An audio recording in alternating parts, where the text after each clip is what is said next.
Welcome to Biz Alchemy, a podcast about creating a new business paradigm by women, for women. I'm your alchemical host, Jacquelyn, and I'm going to take you on an extraordinary adventure to create a business filled with ease, fun, spaciousness, and abundance. Hustle, be gone. Let's birth a new way. Welcome back. With the equinox just a little more than a week away, the spring equinox for me, and for some of you it'll be the autumn or the fall equinox, we are moving into a time of balance. The equinox is about the balance of light and dark, and it is a beautiful time to revisit that balance within ourselves, and in the case of what my podcast is all about, within our business. Now, I'm sure you have picked up in my previous episodes about how I identify that the yang energy of business is much stronger. It's much more present than the yin energy when it comes to business. But like everything in life, it is about balance. It is about harmony. And part of the reason that we as women can struggle in business is because of the predominantly yang energy of business, which ties in with what has been a patriarchal model. But we, as women in particular, really need the balance of yang and yin in our lives. And yet we've grown up in a society that is very much about the yang. It's very much about what the output, if you like, the action. And it honors that much more than the going in, than the stillness, than the receptivity. So coming up to the equinox, this is a perfect time to explore this. And in fact, I'm holding a short 2-hour retreat on the day of the equinox, Thursday, September 23rd, to assist you to move into the more harmonious aspect of the yin and the yang, to help you embody it more in your life, and particularly to bring harmony to the yin and yang in your business. So if you're interested in being a part of this retreat, it's just $11 and it's on at 2 different times to cater for all time zones. So you can go to jacquelynatkins.com and you'll see it there on my homepage. So sign up and come along and join me. And if you can't be there live, that's okay. There will be a recording. But I'm holding this retreat to really help you move into this harmonious place of your yin and yang energies. Now, you might be saying, Jacquelyn, I have no idea what you're talking about. What do you mean by yin and yang? That's the term I use for what you might say is the masculine and the feminine. And the reason I much prefer the use of yin and yang is it takes the gender out, because they're not gender principles. They're energetic principles. They're a part of a cycle. But we are just so used to living lives of yang energy that we're a little afraid of the yin, or we don't even know what the yin looks like. So I'm actually going to have a little bit of fun with you in today's episode, talking about the yang language of business. And I'm just going to throw some terms out there, but it's about just getting you to think about the language you use. As I'm sure you're aware, language is really powerful. Each word has an energy. Every single word you use has a vibration to it. And when we're in business, and even if we're aware of, oh my gosh, I want to bring more yin energy into my business, I want to bring balance to the yang that is so present in the business environment, well, language can be a great way to start. In episode 7, I did talk about harmonizing the yin and yang in your business, and I gave some examples there, but today I really will focus in on the language. And something I talked about in that episode, and I've probably mentioned since, is one of the changes I made that really shifted my energy was calling my sales page a sales page. That is such a yang energy. I mean, just listen to it. How does that make you feel when you hear sales page? Like, do you feel a little manipulated? It feels like, here I am herding you into this place to read this page, to convince you, to sell to you. It's a really icky energy. And yet, are you using that energy?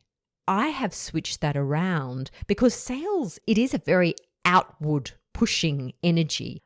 And I call mine an invitation page. And if you can just feel the difference with that, it's receptive. Yes, it's sharing information, but just by the nature of its name, it's receptive. It's inviting you in rather than coercing you in. So simple things like that. Likewise, I would never, ever say I'm having a sales conversation with someone. For me, I'm having a conversation to connect. Because as you've heard me say throughout this podcast, the way that we truly attract in clients is through connection. It's about our relationship with our clients. Now, I'm not saying the terminology is wrong, but what I invite you to do is to be aware of how you feel when you're using this terminology. Because it can be just used without us tuning into our body and feeling the effect of the language. So if you are calling them sales calls, you are setting up sales pages, how does that feel for you? Can you find your own term for that? And so I don't want to say, oh, I call it an invitation page. This is what you should call it. Not at all. Not at all. Okay. Your unique business. You do it your way. You find what works for you. And maybe sales page does. Great. But have some awareness around the terms that you're using. So here's another one. Launch. I'm doing a launch for this product. I'm doing a launch for this program. Can you feel the energy of that? I mean, at launch, you think of a rocket, don't you? It's just vroom. It just puts energy straight out, and it's a very strong energy. And if you're at the other side of that launch and you've got this energy coming towards you, it doesn't really invite you in, does it? It almost like pushes you away a little bit more. So even that, is there something else you can call it if it doesn't feel aligned for you? I will often refer to it simply as my opening period or my invitation period. I have always struggled with the term launch, even before I looked at it this way in terms of the yang and the yin. And even if you do use launch, I'm having a launch, but then some of the other terminology you may change a little bit to bring some more yin energy in. Another term that's very yang for me is the funnel. Having a funnel, a business funnel to funnel those clients in. Oh, I do struggle with that one. How does that make you feel? Like even using that just makes me go, oh my gosh. I would prefer to be taking my clients on a journey. Okay, so they might come in at one point in the journey, and then I'm taking them on a journey through maybe 2 more intimate work with me, or whatever it is that my journey looks like. But I certainly do not funnel clients in. And another term that sort of links a bit with that is upselling. And I actually just looked up the definition of upselling, and it said a sales technique used to get a customer to spend more by buying an upgraded or premium version. So even just listen to that terminology, to get a customer to spend more. I mean, really, what you're doing is you're inviting them to go further into their journey, to get a customer to spend more. It's like, really? And okay, that might be too more appropriate in a business of product, but regardless, that term is still used. So if you're using that term, just be sure that you're aligned with the energy. Another phrase that's similar is converting them into clients, converting them from a lead, there's another one, into a client, or into a paying client. Like that conversion, again, it has a manipulative energy to it. Conversion is often connected with religion, and in which case it's like someone coming in and saying, I have a better way, my way is the right way, I'm going to change your way of thinking to my way. That's what conversion is. So using conversion in a business sense, just be mindful of the energy behind that energy of manipulation and coercion that goes with that word. And as I just hinted at there, another one is leads. How many leads you have. They're not leads, they're people. I mean, oh my gosh, I just really shudder with that term. Or even lead magnet or lead generation. It's just horrible. It completely depersonalizes the process, and a bit like conversion, there's a sort of a manipulative energy.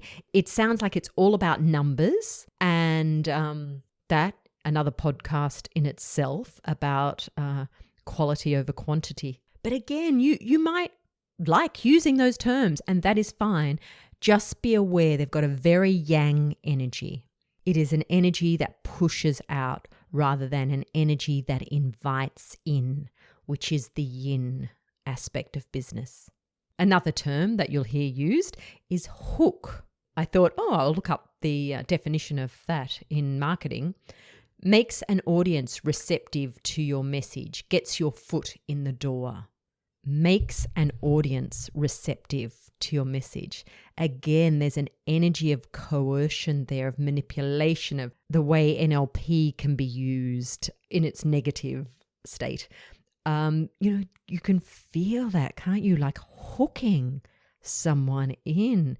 It is so the opposite of everything I talk about here, of attracting in clients, of you being energetically aligned so you attract in rather than pushing out to hook in. One more I wanted to just mention is also traffic, driving traffic to your website. What the? Like, really think about that. Doesn't it really just give you the creeps? Like your whole body, my whole body goes into a retraction just hearing these words. So think about how your potential clients are feeling. If this language is ever used in your business, because even if you don't use it to them, if you're using it in your business, the language is sitting in your business and it does not invite in.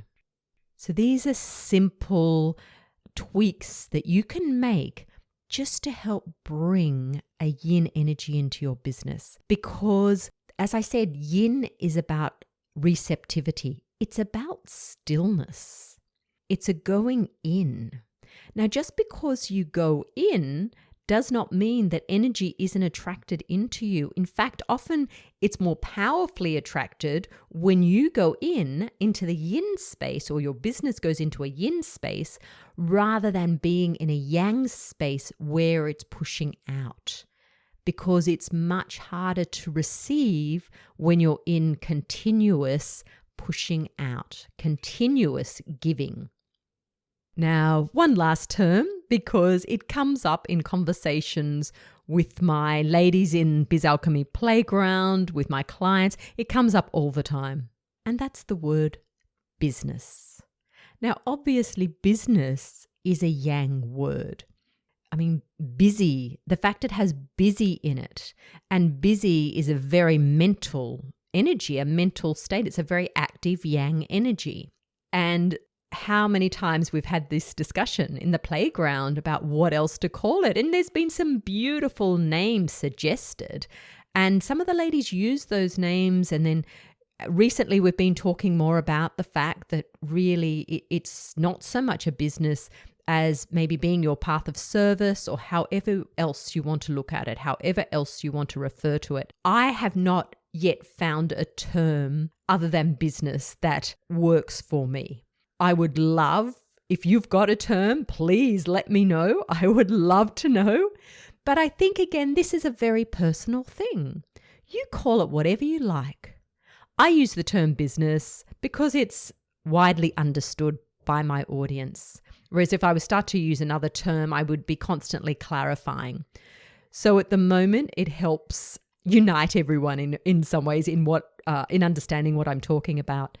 But again, think about it for you. What term would you like to use if you're uncomfortable with business, if you don't like the yangness of business? So this is such a minuscule part of bringing harmony to the yang and the yin of your business, but it's a really obvious part. And starting to make changes like this automatically recalibrates that beautiful balance between yin and yang. Like, it really starts the process happening. And if you'd love to dive into this a little bit more deeply, now I'm going to say dive in because this is a very receptive space, then come along to my retreat on September 23rd, the Equinox Balance Retreat. And this is why I love even that it's a retreat. It has a business focus as well as a personal focus, but it's allowing the yin space in your business. It's allowing the yin space in your life just by going in and giving yourself 2 hours to connect with your energy body and your business's energy body to bring a harmony of the yin and yang through your energy body, through each of the chakras, through each of the business chakras. It's a beautiful way to really honor this very sacred energy of the Earth's calendar. So as I said, if you'd love a little bit more yin in your business and your life, go to jacquelynatkins.com. On the home page, you'll see the sign up for the Equinox Balance Retreat.